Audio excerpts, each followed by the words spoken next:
Hey, whole team. Hope you are well and inspired to serve. I'm coming to you here today just to sort of give you a mid-year update on how things are going for our company and give you a little bit of an update on our strategies and so forth. But we had a meeting last week here in Tampa with senior leadership, and many headquarters participants were involved in the content and what we discussed. And we had all of our general managers in from their various regions around the country to sort of come in, and as we do quarterly, try to talk about how we're doing, take the temperature of our business, see what adjustments we need to make, and then really come out with a strategy going forward. And I don't take as many chances as I should about recognizing a group in particular. And I really want to just say today that I'm very, very proud and encouraged by our general management group. I recognize those of you in the field that get to work with them each and every day probably sense a lot of the same things that I'm saying here, but these men who represent many people in our communities in which they live, our associates and certainly customers, they simply and truly care about how it is we treat the customer and how you enjoy your experience here at McNichols. I looked across the room all week last week, and I can tell you personally that they care so much about your success and about the experience that the customer gets. In fact, along with senior leadership, we gathered in a room last week and we talked about three things. We talked about the customer, we talked about our associates, and the third thing we talked about is all the different ways in which we're trying to make those first two experiences the best that they can be. That's at the heart of what we talked about. And that to me, I think, is encouraging. And if you've ever been in a meeting like that, or spent significant time on something that it takes a lot of mind share, or is difficult, or it requires a lot of extra thinking, or harder thinking, I guess, strategic thinking, it's taxing, it's tiring. I've been in several of those sessions, and I'm here to tell you that it is. And when I was driving home Thursday night, because we concluded late Thursday night, and I was driving home, and I don't know, like I felt heavy. I felt this weightiness from the meeting, and I was very encouraged. But when I feel like that, I try to figure out where's that coming from. Why do I feel that way? And I realized that it was pressure. And I guess at a leadership level, there's a certain amount of pressure that we should feel, because we're employed really to make decisions that impact a lot of you, a lot of our customers, a lot of lives, and that is weighty. There's a responsibility there. There's a stewardship there that we need to have. We should feel. We should have. But then I also got to the place where I'm like, why am I taking that too far? Like, why do I feel this sense of like heaviness? And so I got thinking about that, and I'm like, you know what? That's not right. That's not where I should be taking it. Yes, I should feel as if my decisions are weighty and they mean a lot. But some of that pressure I put there on myself, and maybe you do too. And I got to thinking about, what's the truth? Whenever I find myself trying to navigate in maybe deeper waters of what's really going on, I thought to myself, you know what? The truth is that we are so blessed to be in a position that we're in. We have amazing associates.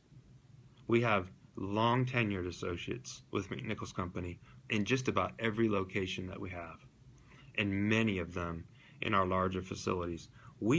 Our sales are up over last year. That's not pressure. We did that, by the way. You did that in a market that, with prices that declined overall about 10%. So let me just say this to you. Right now, through the 27th of July, our sales are at $93 million gross. If you add on to that 10%, which is where we expected prices to be, 10% higher than we have right now, that's a little over $100 million. If we didn't have those price impacts at the beginning of the year, we would be all over our goal. So I need to say that to you, that we have a lot to be proud of. So the truth is that we have great associates. The truth is that we're not talking about losing money this year. We're not talking about, oh my gosh, there's no customers coming to us. We're trying to figure out how to handle them all. Our orders are up over last year. Our volume shipped is up over last year. By the way, we did not, too long ago, we implemented CRM. That is significantly, it's a significant issue in a business. It's very difficult to do. Usually, there's a tremendous amount of fallout with customers because they get so upset about the change management. That didn't happen at McNichols. You made it happen. You got through that period of time. We're talking about launching a world-class e-commerce site in just a few months. You won't believe what you see. That's not pressure. That's positive pressure. That's growth pressure that we should be anticipating and be excited about. Our marketing and our sales and our supply teams have come together. They're working harder than ever to re-engineer and to think, how can we do this differently? How can we serve the customer differently and better and understand what it is that we're trying to do more intelligently? Again, back to our associates, our new associates are choosing us, and we're hiring. A lot of companies aren't hiring. In fact, a lot of companies are currently laying people off in our industry. There's hardly a company in the industry, steel industry, that can claim to have sales up over last year and volume and orders up over last year. We have that, and we have the gross profit dollars to fund a lot of the niceties that we have, the benefits that we have, and also the facilities and the inventory we need to serve the customer. We formed our business intelligence team even more. They're helping us understand our business. Our learning and development program, you're going to love what you see. Sue and her team are hard working behind the scenes, just trying to pull all of that together to present to you so that you can see a career path, where you can go. A lot of that stuff takes time, but let me tell you, you're going to love what you see and the opportunities that you have here. Here's a good thing to recognize. Our products, while they look the same as they did several years ago and decades ago, the purposes for them are never ending. You see it when you drive around. I do. Architects and designers, they're constantly thinking of new ways to use our products in different applications. We have a team under my brother Steven that's totally focused on that. My leadership team in particular, Mr. Farley, who runs our supply group, our operations group, and our sales group, phenomenal leaders, really doing a lot of the practical right things to do for our business. I'm so proud of the work that he's doing, proud of the work Steven's doing in our area of architectural and designer metals and his focus on those customers. Craig in our finance and HR general, he's doing a phenomenal job making sure that we're being wise in our stewardship. Lots of great things there to say about his leadership. And then certainly Matthew, who's taken on a tremendous load of serving the field and the company through the technology and marketing and learning and development and quality and so on. So we have a remarkable leadership team backed by general managers that recognize what it is and what it takes to serve the customer. And I guess when I say all of that, if you look at your brochure, if you open that up, if you got it nearby, I hit a lot of those topics. We talked about e-commerce, dedication, a team committed to business transformation and growth. We're doing that through issues like Operation Milkshake. You'll hear more about our learning strategies. I spoke to that. Our alignment. We haven't gotten very far on our location strategy yet, but that's still something that we have time to do, and we're looking at different markets right now. So when I look at all that, I'm like, that's pretty awesome, and hopefully you feel excited about that too. But maybe some of the pressure is self-induced.